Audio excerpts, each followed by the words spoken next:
Europe and Zelenskyy in Washington. Welcome to Law and Society. Please subscribe.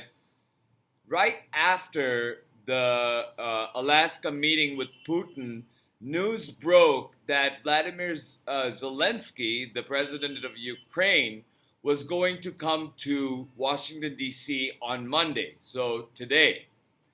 And that kind of made me feel a little stressed out because the last time Zelenskyy came, he was insulted in the White House, in the Oval Office, and for the world to see. And it was a humiliating experience for Americans because we had a guest, we had an ally, and we insulted them while they were in our house.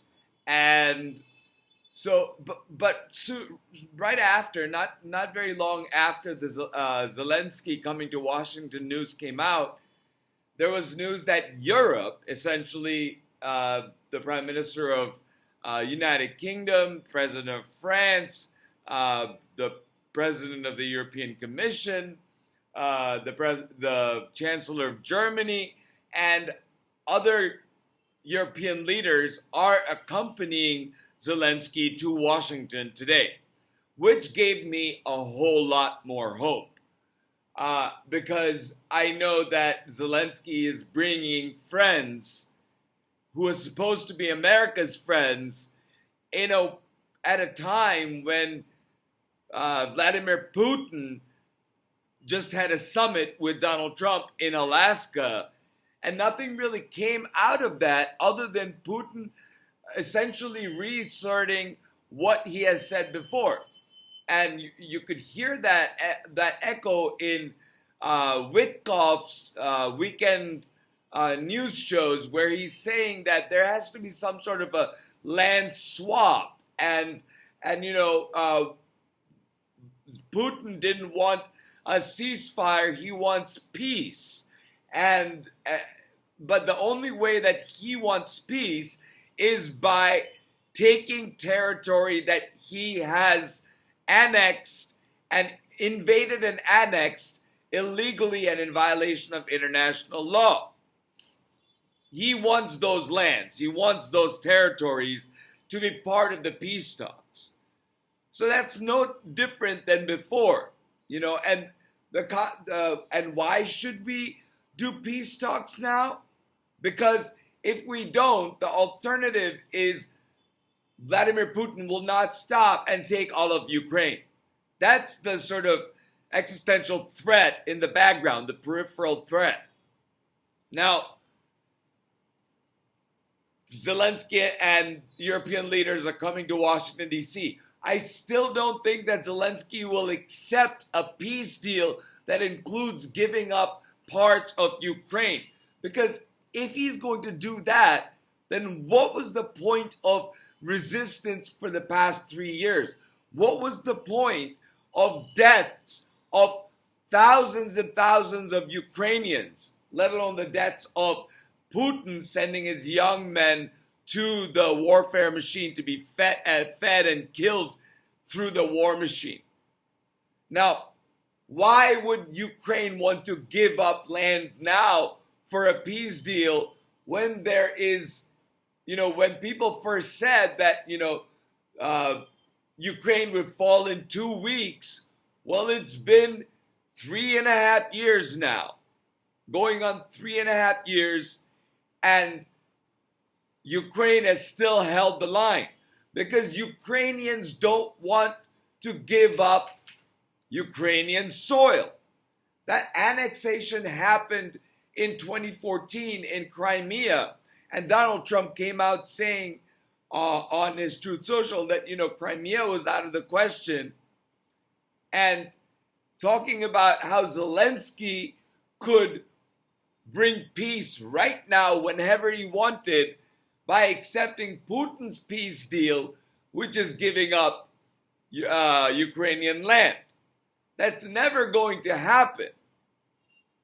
The truth of the matter is that Russia invaded Ukraine, invaded in 2014 and annexed Crimea, and the global community did not push back, did not take Crimea back. And in 2022, a further emboldened Vladimir Putin invaded Ukraine and to this day continues to steal Ukrainian children and attack Ukrainian cities, killing civilians, and inhumanity and just violation of the rules of war. He's a war criminal under the International Criminal Court. And Donald Trump thinks that he's going to give up something. Keeps talking about a land swap. What is a land swap? What is Ukraine taken from Russia? It is Russia that invaded Ukraine, not the other way around. So when Zelenskyy and Europe comes to DC, first of all, they're going to see the National Guard and the military all over DC, and they're going to immediately realize that the atmosphere has changed, that Donald Trump himself has changed, that he is more aligned with Putin ideologically than he is with the liberal West. And that is an alarming thing, alarming visual to get when they come. And I wonder what they're going to think about that. Will they feel that the air is changing in America? Donald Trump is going to, this is what's going to happen. Donald Trump is going to try to push the deal that Vladimir Putin wanted, which is give up the territory we have already annexed, which Donald Trump's ambassador says earned, but truly it was invaded and annexed. And that's what he wants, along with Crimea, of course, and there's going to be a peace deal. And Ukraine is going to get a security guarantee that there's not going to be further invasion into Ukraine. Well, Russia in 2014 breached the 1991 treaty when Ukraine had to give up or chose to give up their nuclear weapons because they were the third largest nuclear armed country after America and Russia, given the stockpile that was in Ukraine. So they gave up their nuclear weapons in exchange for a security guarantee that the United States and United Kingdom would give them security if they were invaded by anybody. And then Russia broke that treaty in 2014 and further broke that treaty with going in 2022 to sort of blame. Donald Trump goes around blaming others. So he's going to offer this thing that you're going to have to give up these annexed or earned parts to Putin, and there's going to be a peace, and we're going to give you a security guarantee like Article 5, but not like Article 5. Witkoff said like Article 5. Donald says, no, not like Article 5 of NATO, but some other security guarantee. So why will Ukraine, what incentive does Ukraine have to taking this deal now? Because they're going to have a threat of the United States completely stopping all aid? I mean, that was inevitable. I hope that Europe and Zelenskyy have war gamed that out, that they have to go at it themselves, because Trump is not going to be of any help. To the European leaders, that should be what should be on their mind, that we're going to go to America, we're going to do our best to tell that that is not a viable peace deal, and Ukraine will not give up territory, or they can cower and take that, and Zelenskyy can take that offer, and then essentially so many Ukrainians will have died, and Ukraine will have lost so much land, and there really isn't, despite any security guarantee, any real guarantee that Putin will not invade Ukraine again. So I don't see Zelensky taking that peace deal. And then I see Donald Trump blaming Zelensky for not choosing peace, because he's already saying now that Zelensky can end the war whenever he wants. Condition precedent being, accept this peace deal down your throat by giving up your land. The other option is Russia can stop invading Ukraine and give back Ukrainian land that it has illegally invaded and annexed. Why is that not the viable solution? Because that's the easiest, quickest way to stop this war. Russia withdraws, Ukraine stops defending itself. That's as easy as that. But that's not what Donald Trump and Putin want. They want Putin to win land. They want Putin to keep encroaching. And Donald Trump is going to keep on going domestically about Putin's election rigging disinformation, and he's going to pick up those false narratives, and he's going to go about his domestic business with this dictator in his ear, and his advice is more important to Donald Trump than the advice of his intelligence community, the advice of his economic experts. And so that's where we are now.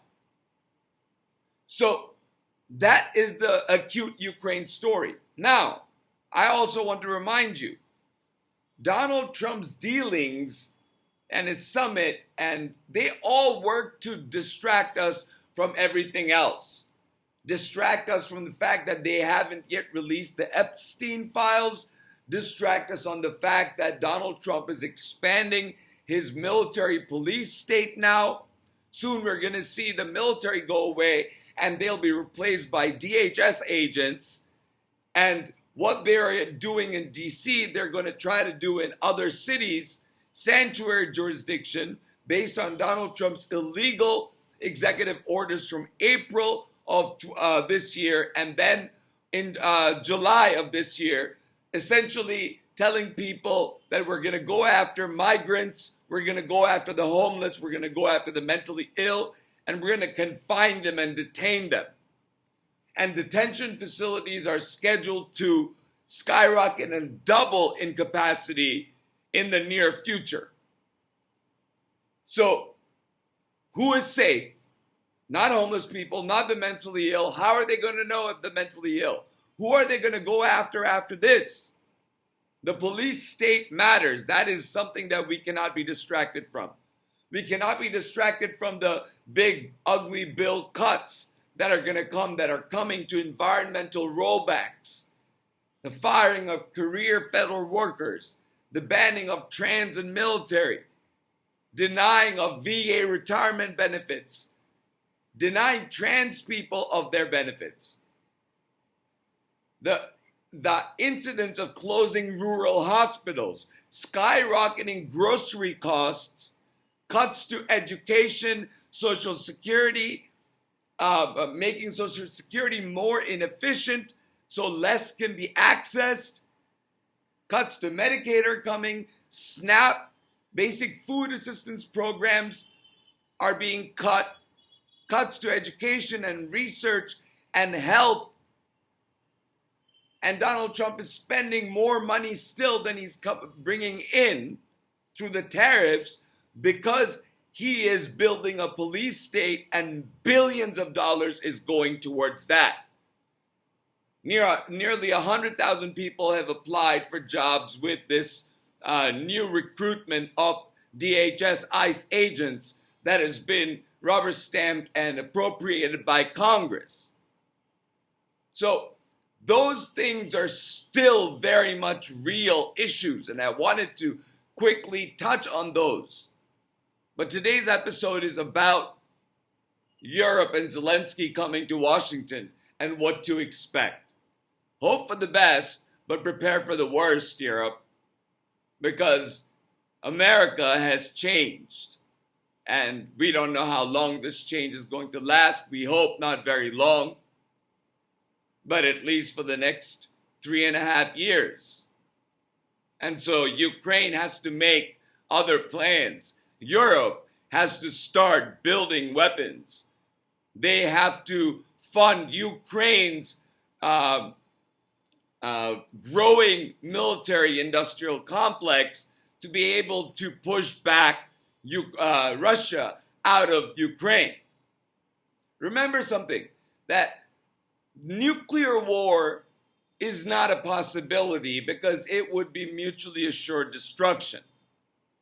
Because if Europe realizes that America is not going to provide Europe or Ukraine protection under the nuclear umbrella, that France will provide nuclear umbrella for Ukraine.